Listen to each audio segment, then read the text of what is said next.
Boom. Started the recording with, say, remote control. Pretty cool. If you have a DSLR, buy a remote control. It will save you heaps of time. I got this one for like £1 off eBay. Not a bad bargain. Welcome back to Post It. Today I want to talk about my process for creating the music video I Had You for Red House. It's always so much fun to work with them, and I love to keep coming back to do more videos for them. Before you do anything else, go check out Red House's YouTube channel. Go listen to their tracks and watch the music video. Links in description. So because I was available and willing to help an excellent band, I was brought on by my friends at Red House to do their debut music video. I'd done a few general promo bits and pieces filming their gigs and that sort of thing for Red House before, but this was going to be a bit of a step up. So here was my process. It's a great way to do a music video if you're a one-person crew and have access to a couple of cameras, as I fortunately did. Shout out to Tara! There's a number of types of music videos, but I was basically considering one that focused heavily on a story or one that focused heavily on the playing and just a band doing what they do best. I didn't want to overcomplicate things for the first one, so decided to go with just straightforwardly filming the band and cutting it all nicely together. So I arrived at the rehearsal space and first of all had to set up the scene. For the music video they wanted a very moody vibe, so we used the blue LEDs that were available and set up a couple of lights around the room. I don't profess to be great at lighting, but I think this was one of my better lighting jobs. I put an LED under and in front of each player to point back up at their face to get that kind of edgy Jimmy Valentine lighting, and I think overall the location has a good blue, crisp, cold air to it. It's got a nice low-key blue and black, moody,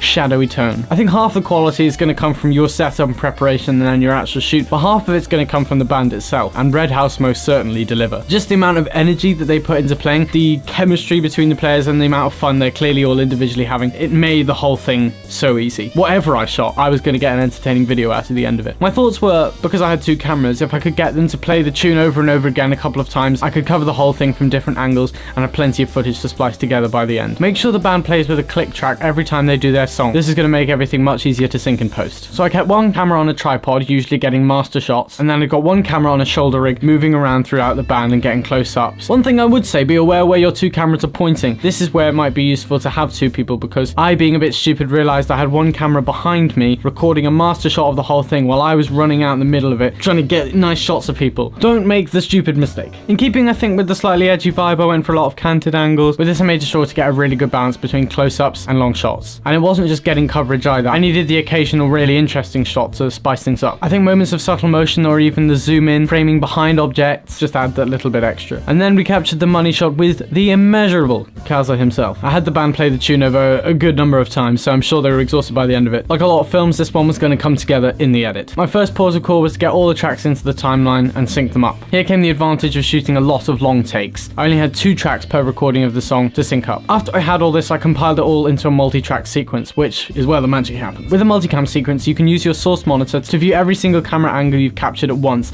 and this is why it works so well for a music video. So already there were a few moments in the piece where I knew what shots I was going to be using. Key points like the transitions between sections in the song or the start and finish. Keeping it centered around the lead singer gave me a point to cut back to whenever I needed. Then it was just filling in from my source monitor all the different clips that I could choose from. Honestly, it's like having a CCTV monitor screen up there. There's always a story to be told in the edit, and this was no exception. Sections of the piece will lend itself to particular types of shots. For example, the build-up is an interesting cut back and forth between close-ups, moving outwards towards the long takes, starting with intensity and moving out to show us the whole group. When you approach moments like the solo, you're going to be hoping you've got footage of where the action's happening. I think sometimes I was missing the shots I needed and had to fill in with adequate but not spectacular ones. And then for the color grade, I deepened the blues further for the moody look. I kept the title minimalist and added a glitch effect for added edginess. All in all, it was my first music video, but while basic, I think it did the job of being very engaging and filled with energy, which is what the band is all about. It was a pleasure to work with you on the debut music video, and I hope to work with you on many more. Although I'm no pro, my tips to a first-time music video maker would be talk with the band thoroughly and get a sense of what they're about. Really reflect this in your cinematography and color grade. If you're a one-man crew, try and get your hands on a couple of cameras. If you can only get one,